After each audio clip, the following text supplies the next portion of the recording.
Operation Sindoor, അതിന് പിന്നിലെ നാരീശക്തി, women power, സ്ത്രീ ശക്തി, അത് പ്രത്യേകമായി പരിഗണിക്കണം.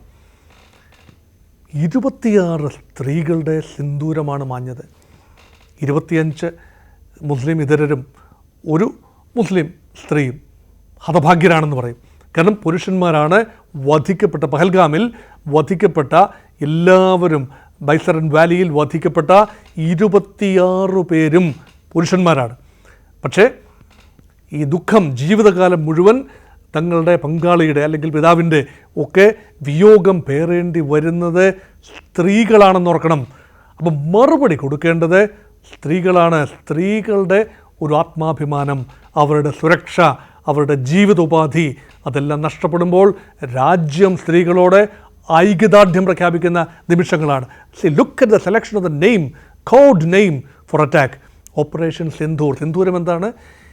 ഈ ഹൈന്ദവ സ്ത്രീകൾ, വിവാഹിതരാകുന്ന മംഗല്യവതികളാകുന്ന സ്ത്രീകൾക്ക് താലിയുണ്ടാകും, അതേപോലെ തന്നെ സിന്ദൂരം ഉണ്ടാകും. അത് ലോകത്തോടായി ഉള്ള അഡ്മിഷനാണ്. ഞാൻ ഭർതൃമതിയാണ്, എന്നെ സംരക്ഷിക്കാൻ, എൻ്റെ കൂടെ നിൽക്കാൻ, എൻ്റെ ഒപ്പം വസിക്കാൻ, എൻ്റെ എല്ലാമായി എൻ്റെ ഭർത്താവുണ്ടാകും. പക്ഷേ ആ ഭർതൃയോഗം മാഞ്ഞിരിക്കുന്നു. ഭർതൃയോഗം മാഞ്ഞ പ്രധാനപ്പെട്ട ഒരാളാണ് ഹിമാൻഷി. ഓർക്കുന്നില്ലേ ഹിമാൻഷിയെ?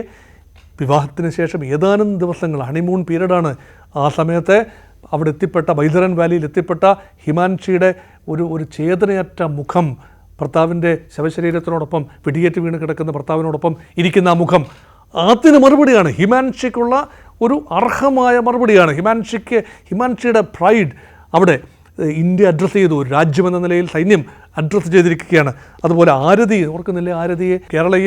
ഏക കേരളീയ കാഷ്വാലിറ്റി, രാമചന്ദ്രൻ്റെ മകൾ ആരതി. അപ്പോൾ ആരതിയുടെ ഓണർ, ആരതിയുടെ അമ്മയുടെ നെറ്റിയിലെ സിന്ദൂരം മാഞ്ഞു.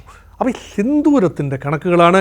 ആ കണക്കുകൾ എണ്ണി പറയുകയും ലോകത്തോടായി വെളിപ്പെടുത്തുകയും ചെയ്തത് 2 സൈനിക ഉദ്യോഗസ്ഥകളാണെന്നോർക്കണം.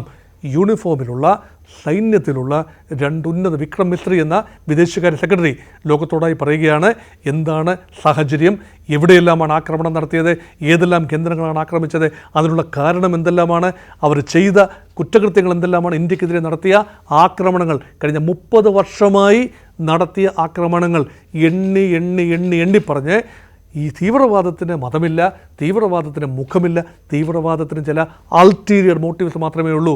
അവിടെ ഇന്ത്യക്കാരുടെ രക്തം വീണു. ആ രക്തത്തിന് മറുപടി ചോദിച്ചത് സ്ത്രീകളാണെന്നോർക്കണം. അപ്പോൾ ഈ 2 സ്ത്രീകളെ മുന്നിൽ നിർത്തി സ്ത്രീ ശക്തിയുടെ വിളംബരം കൂടിയാണ്. കാരണം ഇന്ത്യയിൽ സ്ത്രീകൾക്കും സൈന്യത്തിൽ പ്രവർത്തിക്കാം, സ്ത്രീകൾക്കും അഭിപ്രായ സ്വാതന്ത്ര്യമുണ്ട്. പാകിസ്ഥാനിൽ എത്രത്തോളം ഉണ്ട് എന്ന കാര്യം കണ്ടറിയേണ്ട കാര്യമാണ്. അതുകൊണ്ട് ഇന്ത്യ ലോകത്തിന് മുന്നിൽ ഈ ഓപ്പറേഷനെ, രാവിലെ ഒരു 25 മിനിറ്റ് ഓപ്പറേഷനാണ്. കൃത്യം 1 മണി കഴിഞ്ഞ് 5 മിനിറ്റിൽ തുടങ്ങി 1:30 അവസാനിച്ച ഓപ്പറേഷൻ.